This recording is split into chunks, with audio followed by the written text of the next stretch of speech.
Atingan na nga yung mga tiga X-Trail. So this is X-Trail Club. Ang kanilang mga sasakyan ay puro mga X-Trail. At dito sila pala yung gagamit ng pavilion natin ngayon. Meron silang pa-event. Dumating na kanina dito. Ayan, X-Trail din. Dumating na kanina dito yung isang member nila galing Quezon.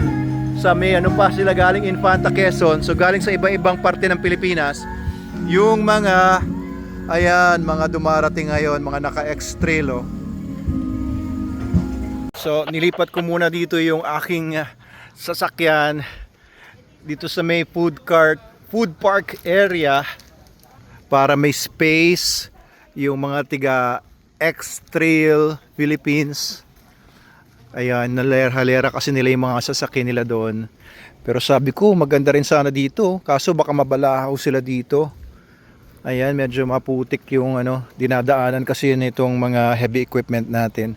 Pero ang ganda sana kung nakahalera dyan yung mga X-Trail nila. Ayun, grabe. So, pauwi na ako. Iwan ko muna tong Manalo Resort. At hanapin ko lang ang aking biyanan. Nandito sa kabila, doon ako nakapark. Ito yung mga tiga X-Trail Club.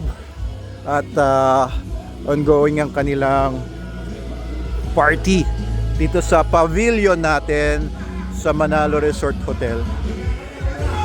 Ayun ayun sila. So X-Trail, salamat sa pagdaos ng inyong Christmas party dito sa Manalo Resort Hotel.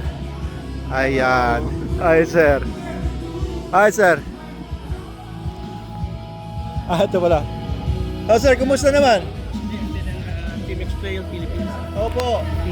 Dennis birthday. Ayun guys, nagkwentuhan pa kami nung mga tiga X-Trail. Ayan, sila Sir Junel Soriano.